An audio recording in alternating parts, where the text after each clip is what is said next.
আচ্ছা আজকে যে বিষয়টা নিয়ে আলোচনা করব সেটা হচ্ছে ইন্টারোগেটিভ সেন্টেন্স। ইন্টারোগেটিভ সেন্টেন্স সম্পর্কে বিস্তারিত এবং ইন্টারোগেটিভ সেন্টেন্স সংশ্লিষ্ট একটা বিষয় আছে সেটা হচ্ছে ডব্লিউএস ওয়ার্ড।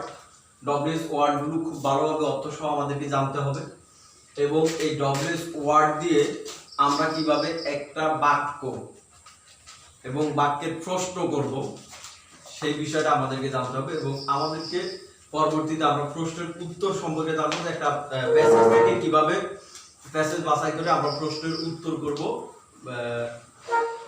অবশ্যই আমাদেরকে হচ্ছে 2 নঙে কোশ্চেন করা থাকবে নাকি ইন্টারমিডিয়েট ফার্স্ট পেপারের 2 নং মডেলের 2 নঙের উত্তরে আমাদেরকে হচ্ছে প্যাসেজ থেকে বাছাই করে করে বিভিন্ন প্রশ্নের উত্তর করতে হবে।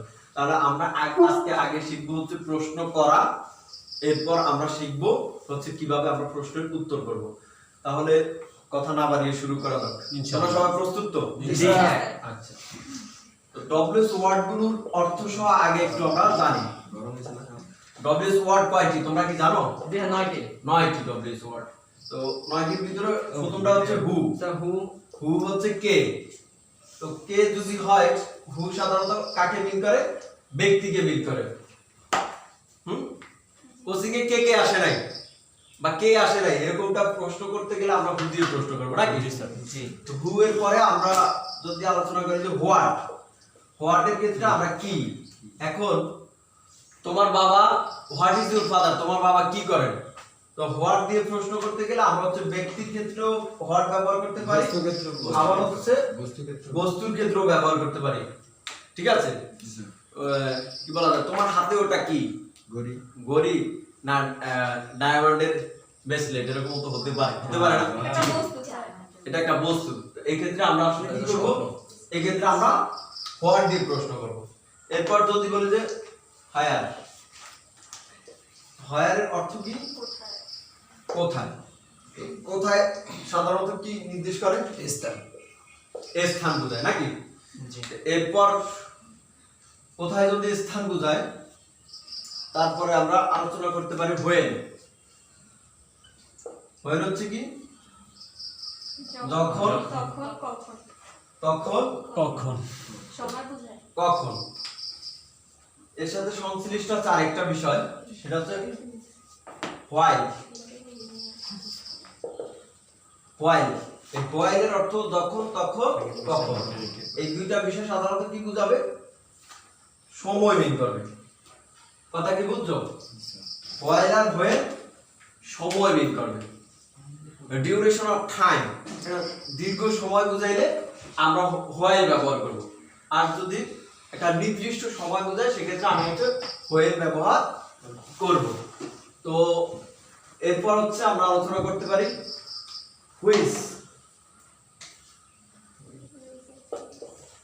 হুইচ হচ্ছে কোনটি বা কোনগুলো। তো কোনটি বা কোনগুলো সাধারণত বস্তুর ক্ষেত্রে ব্যবহৃত হয় নাকি? ব্যক্তিকে কোনটি বা কোনগুলো বলা যায় না। আচ্ছা, এরপর আমরা যেটা আলোচনা করব সেটা হচ্ছে হুজ। WHOSE, whose. হুজ তো কার, এটা সাধারণত কাকে মিন করে?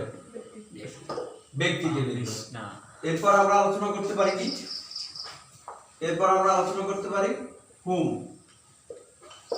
হুম হলো কাকে বা যাকে। তাহলে এটাও কাকে মিন করবে? ব্যক্তিকে না। কাকে মিন করবে? ব্যক্তিকে মিন করবে। Okay fine. তাহলে আমরা ডব্লিউএস ওয়ার্ড যে 9টা, সেই 9টার অর্থ আমরা তো মোটামুটি ভালোভাবে বুঝলাম। আসিফ একটু বলো তো 9টার অর্থ একটু বলো। আসিফ সেটা বাকি আছে, বলো 9টার অর্থ। সমস্যা নেই, যা লিখছো তা বলো। স্যার ডব্লিউএস ওয়ার্ড হলো 9টি। হু অর্থ কে? ব্যক্তিকে নির্দেশ করে। হোয়াট অর্থ কি? ব্যক্তি বা বস্তুকে নির্দেশ করে। হোয়ার অর্থ কোথায়? স্থানকে নির্দেশ করে। হুইল, হোয়াইল আর হোয়েন, এই দুইটা হচ্ছে যখন, তখন, কখন, এটা সময়কে নির্দেশ করবে। হ্যাঁ, তারপর হোয়াইল যখন, তখন, কখন সময়কে নির্দেশ করে। তারপরে স্যার হুইচ। কোনটি কোনটি কোনগুলো বা কোনগুলো। বস্তুকে নির্দেশ করে। তারপরে হুম হুজ হুজ কার কার ব্যক্তিকে নির্দেশ করে, হুম কাকে বা যাকে, সেটা হচ্ছে তাও ব্যক্তিকে নির্দেশ করে। Okay fine. এরপর এখন আমরা চলে যাব রুলস।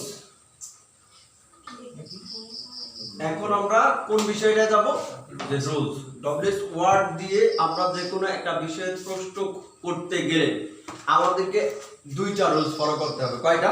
দুইটা। একটা হচ্ছে অক্সিলিয়ারি ভার্ব যুক্ত ডব্লিউএস, অক্সিলিয়ারি ভার্ব যুক্ত সেন্টেন্স। আর একটা হচ্ছে অক্সিলিয়ারি ভার্ব থাকবে না, মেইন ভার্ব থাকবে। তো নাম্বার 1, অক্সিলিয়ারি ভার্ব থাকলে AUXILIARY, অক্সিলিয়ারি ভার্ব যুক্ত বাক্যের ক্ষেত্রে। অক্সিলিয়ারি ভার্ব যুক্ত বাক্যের ক্ষেত্রে স্ট্রাকচারটা এমন যে প্রথমে হচ্ছে ডব্লিউএস ওয়ার্ড,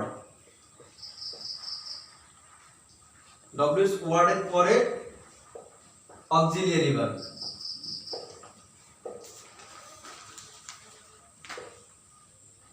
ডব্লিউএস ওয়ার্ডের পরে অক্সিলিয়ারি ভার্ব, এরপর বাক্যের সাবজেক্ট, বাক্যের সাবজেক্ট, এরপর বাকি অংশ।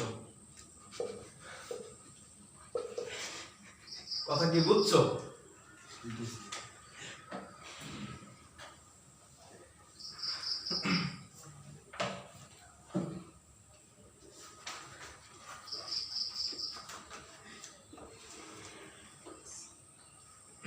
দেখি ভাই। একটা एग्जांपल দেওয়া যাক, যে man is living in society.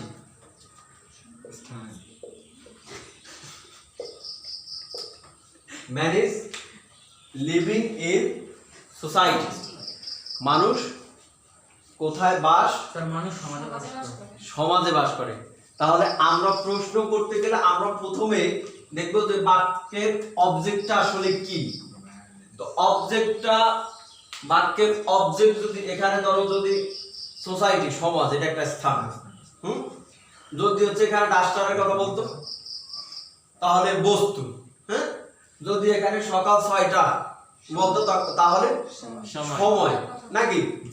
এইভাবে হচ্ছে কারো অসুস্থতার কথা বললে কেমন দিয়ে প্রশ্ন করা যেত, নাকি?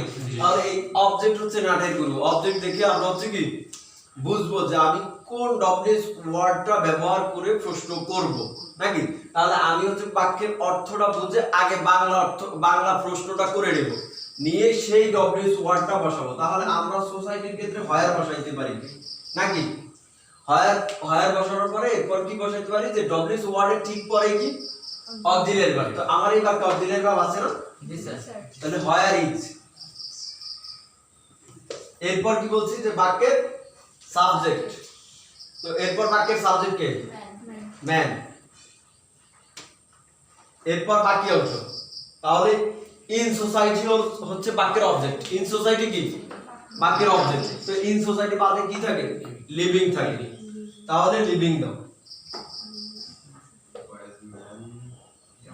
লিভিং। এরপর শেষে অবশ্যই প্রশ্নবোধক চিহ্ন কি করতে হবে? দিতে হবে। কারণ হচ্ছে আমরা ডব্লিউএস ওয়ার্ড দিয়ে কি করছি? প্রশ্ন করেছি। কথা কি বুঝো নাই? জি স্যার। এই এরপর আরেকটা স্ট্রাকচার আছে, এটা সবাই লিখতে পারছো? জি স্যার। আচ্ছা, তাহলে হচ্ছে আমরা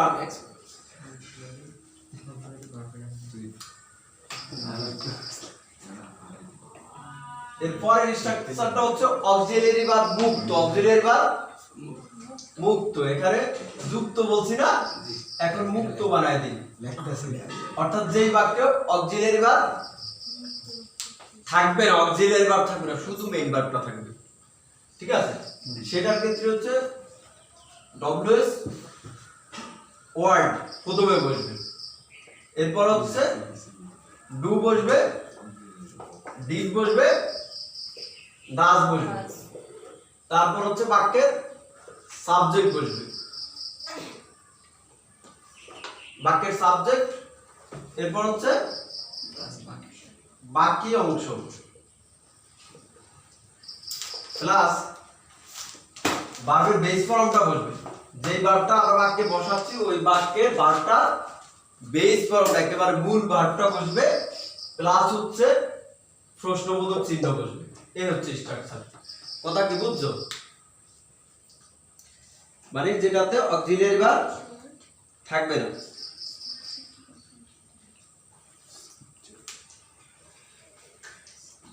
তো এখন একটা প্রশ্ন হতে পারে যে স্যার কখন ডু বসাবো, কখন ডিড বসাবো, আর কখন ডাজ বসাবো নাকি? এবার প্রশ্ন হচ্ছে ধরো এই লিভ একটা ভার্ব, এটা দিয়ে উদাহরণ দেওয়া যাক যে আই লিভ ইন ঢাকা। এই হচ্ছে একটা বাক্য। তো এখানে ইন ঢাকা হচ্ছে কি বাক্যের অবজেক্ট, বাক্যের অবজেক্ট। এখানে দেখো এই বাক্যে কোনো অক্সিলিয়ারি ভার্ব আছে? এই লিভ কি মূল ভার্ব। একটা জিনিস খেয়াল করো, যদি শুধু মূল ভার্বের প্রেজেন্ট ফর্ম থাকে তাহলে ডু, আর শুধু মূল ভার্বের ফার্স্ট ফর্ম থাকলে ডিড, আর যদি ভার্বের সাথে ইএস বা এস যুক্ত থাকে তাহলে ডাজ। কথা কি বুঝছো? তাহলে ডাজ কখন বসবে? ডাজ কখন বসবে? ভার্বের সাথে বাক্যের এরকম ভার্বের সাথে এস বা ইএস যোগ থাকবে। আর হচ্ছে ভার্বের ফার্স্ট ফর্ম থাকলে ডিড, আর যদি শুধু মূল ভার্বের বেস ফর্মটা থাকে বা প্রেজেন্ট ফর্ম থাকে তাহলে ডু। যদি অক্সিলিয়ারি ভার্ব না থাকে, আমরা কোনটা শিখতেছি? অক্সিলিয়ারি ভার্ব মুক্ত। অক্সিলিয়ারি ভার্ব মুক্ত সেন্টেন্সের ক্ষেত্রে আমরা যখন হচ্ছে ডব্লিউএস কোশ্চেন তৈরি করব সেই বিষয়টা আমরা শিখতেছি নাকি? আচ্ছা খেয়াল করো। তাহলে এখানে তো কি বলতে পারি? I live in Dhaka. Dhaka হচ্ছে অবজেক্ট, তো ঢাকা কি স্থান, তাহলে হয় আর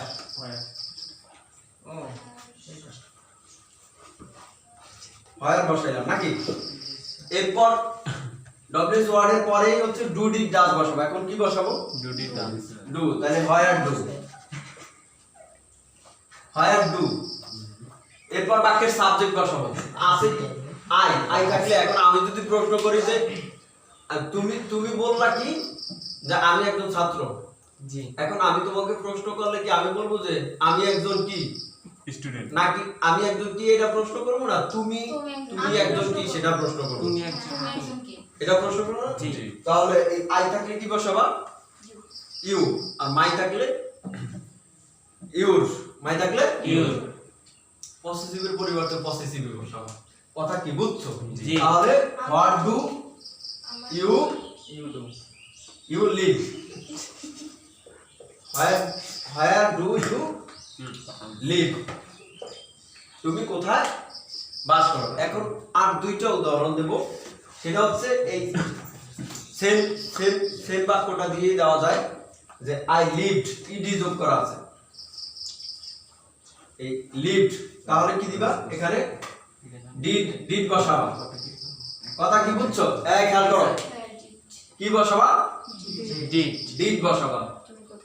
লিভড আছে দেখে, কারণ লিভড কি? লিভের ফার্স্ট ফর্ম কি? লিভের ফার্স্ট ফর্ম লিভড। তাহলে হোয়ার ডিড ইউ লিভড? তুমি কোথায় বাস করতে? অতীতের ঘটনা চলে গেছে নাকি? এবার যদি ভার্বের সাথে এস বাই এস যোগ হয় তাহলে এই ক্ষেত্রে দেখো এই যে হি লিভস হবে। He lives. কেন হি লিভস হবে বলো তো? সাবজেক্ট যদি থার্ড পারসন সিঙ্গুলার নাম্বার আর প্রেজেন্ট ইনডিফিনিট টেন্সে ভার্বের শেষে এস বাই এস যোগ করতে হয়। তাহলে হি বসাইছি, এখন এখানে ভার্ব আছে তাহলে কি বসবে? লিভস বসবে। এখন এখানে যখন লিভস বসছে তাহলে প্রশ্ন করতে গেলে আমি কি বসাবো? ডাজ বসাবো। তাহলে আজকে আমরা যেটা শিখলাম সেটা হচ্ছে কি? আজকে আমরা যেটা শিখলাম সেটা হচ্ছে বাক্যে কিভাবে হচ্ছে প্রশ্ন করা যায় ডব্লিউএস ওয়ার্ড দিয়ে। ইনশাআল্লাহ নেক্সট ক্লাসে আমরা কি শিখব? কিভাবে হচ্ছে প্রশ্নের উত্তর করা যায়। এবার তোমাদেরকে একটু দেখাই তোমরা যে কারা কারা ক্লাস করতেছো। তোমাদের না দেখাইলে তোমরা পরে তো মাইন্ডিং করবা। জি স্যার। হ্যাঁ, রানায় আসো?